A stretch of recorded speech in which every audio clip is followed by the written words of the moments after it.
Subscribe करिए hi-fi study channel को, bell icon को प्रेस कीजिए लेटेस्ट वीडियो अपडेट सबसे पहले पाने के लिए। हेलो फ्रेंड्स, मैं सदा फुरकान एक बार फिर से स्वागत करती हूँ आपके अपने यूट्यूब चैनल हाईफाई स्टडी पर। उम्मीद करती हूँ आप सब खैरियत से होंगे। तो चलते हैं, जो आज हमारी टॉपिक है वह है धातु निष्कर्षण तथा धातु कर्म। तो धातु निष्कर्षण और धातु कर्म से पहले अगर आप लोगों ने खनिज और अयस्क वाली वीडियो देखी है तो आपकी जितनी भी कॉन्सेप्ट है धातु निष्कर्षण तथा धातु कर्म से तो आपको बेटर तरीके से क्लियर होने वाले हैं। तो चलते हैं, हम पहली जो हमारी पॉइंट है वह है परिचय यानी इंट्रोडक्शन। तो हम देख लेते हैं इंट्रोडक्शन में क्या है।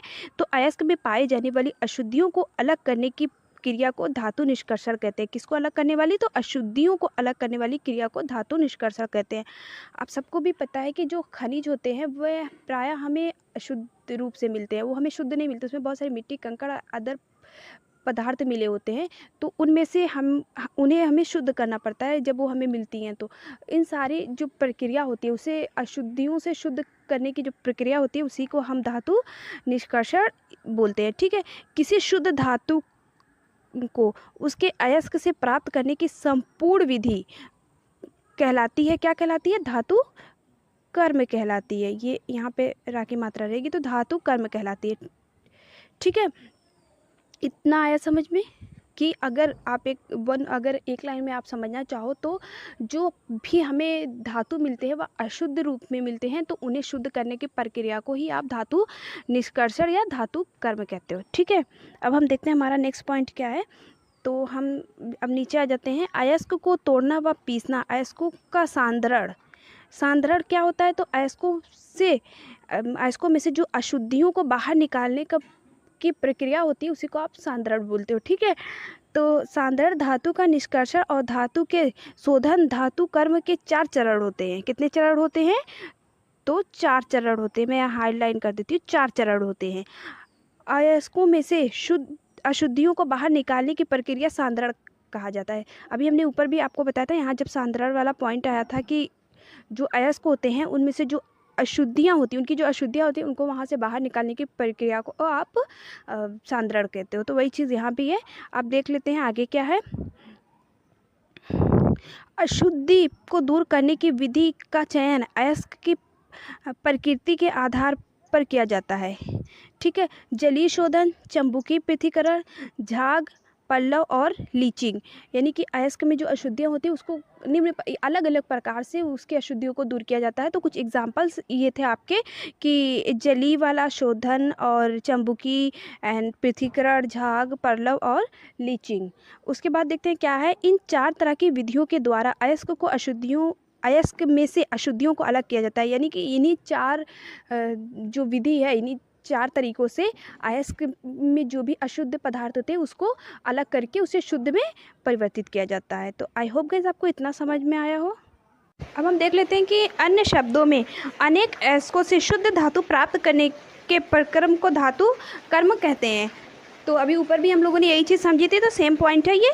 फिर धातु कर्म की क्रिया 5 पदों में संपन्न होती है। कितने पदों में संपन्न होती है? तो 5 पदों में। कितने पदों में? 5 पदों में, जिनको निम्न वरित बताया गया है। अब देख लेते हैं कौन कौन सा है। तो पीसे अयस्क का सांद्रण नंबर 2 है, ये रहा हमारा 2। निस्तापन नंबर 3 हमारा भर्जन, नंबर 4 हमारा परगलन, नंबर 5 है हमारा धातु का शोधन। अब हम देखते हैं कि हमारा नेक्स्ट क्या है। तो है हमारा धातु कर्म प्रकर्मों के वर्ण में प्रयुक्त सामान्य पद।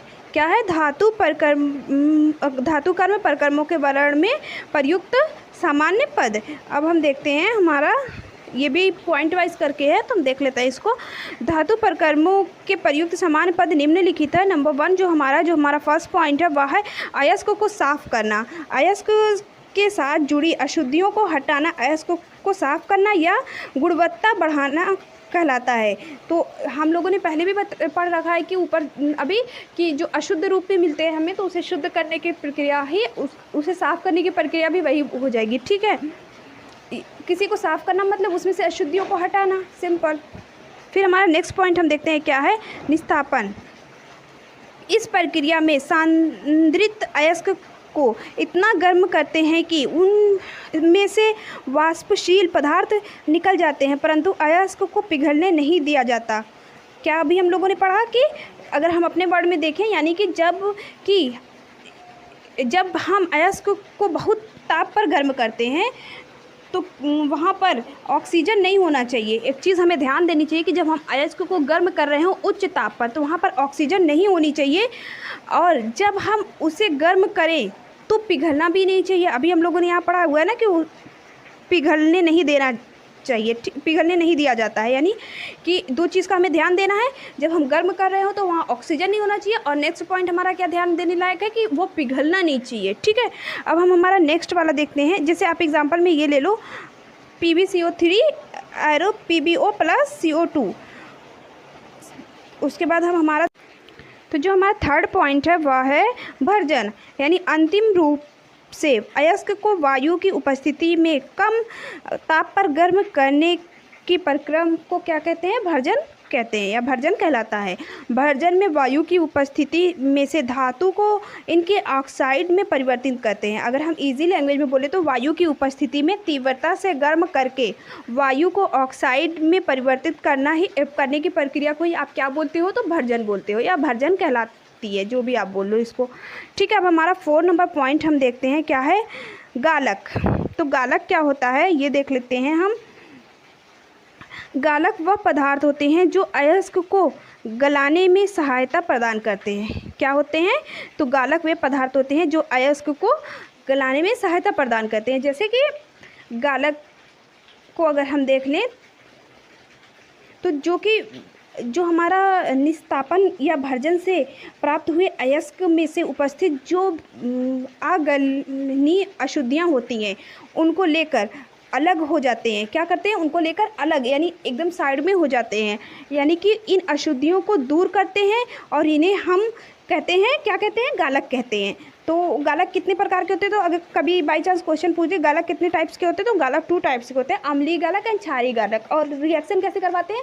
अगर आपका गालक अम्लीय है तो उससे क्षारीय से रिएक्ट करवाते हैं तो वो अलग हो जाता है लेकर, और अगर क्षारीय है तो उसे अम्ल से रिएक्ट करवाते हैं तो वो लेकर अलग हो जाता है। ठीक है, अब हम देखते हैं हमारा नेक्स्ट पॉइंट क्या है? धातुमल। क्या है? धातुमल। तो हम देख लेते हैं धातुमल को। गालक अगलनीय अशुद्धियों के साथ जुड़कर उनको गलनीय पदार्थों में परिवर्तित कर देता है। अभी मैंने बताया ना, क्षारीय है तो अम्लीय के साथ जुड़कर, अम्लीय है तो क्षारीय के साथ जुड़कर क्या करता है? गलनीय पदार्थ में परिवर्तित कर देता है, वही चीज़ है। तो देख लेते हैं, इसे गले हुए पदार्थ को धातुमल कहते हैं। यानी कि जो क्षारीय और अम्लीय दोनों एक साथ रिएक्ट करके जो गलाते हैं उस गले हुए पदार्थ को आप क्या बोलते हो? तो धातुमल बोलते हो। धातुमल हल्के होने पर गलित पदार्थों के ऊपर तैरता है। ये बहुत हल्का होता है जिसके कारण ये क्या करता है? ऊपर की सतह पर तैरने लगता है।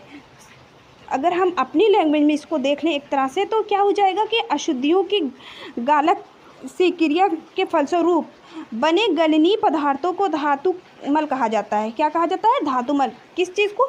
अशुद्धियों के गालक से क्रिया के फलस्वरूप बने गलनीय पदार्थ को। किस पदार्थ को? तो गलनीय पदार्थ को। ठीक है, याद रखिएगा आप लोग ये चीज़। क्या कहा जाता है? धातुमल कहा जाता है। धातुमल धातु से हल्का होने के कारण उसके ऊपर की सतह पर तैरने लगता है। सिंपल, उसके ऊपर एक परत के रूप में आ जाता है जिससे उसे अलग करना ईजी हो जाता है। इतना समझ में आया? तो हम आगे बढ़ते हैं। ठीक है, धातु ऑक्साइड में उपस्थित अशुद्धियाँ अम्लीय या क्षारीय हो सकते हैं। अभी मैंने बताया था ना 2 टाइप्स के होते हैं, अम्लीय होते हैं और क्षारीय होते हैं। तो अम्लीय अशुद्धियाँ जैसे SiO2 और P2O5 के लिए क्षारीय गालक जैसे CaO को धातुमल में मिलाते हैं। यदि क्षारीय अशुद्धियाँ हो तो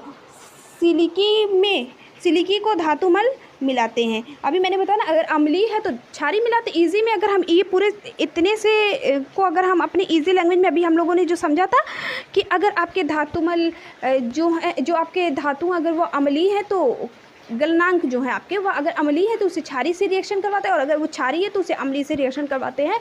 देन वह पिघल कर ऊपर की सतह पर तैरने लगता है जिससे उसे निकालने में आसानी होती है। हमारा पॉइंट नंबर 6 क्या है? हमारा पॉइंट नंबर 6 है अधात्री या मैट्रिक।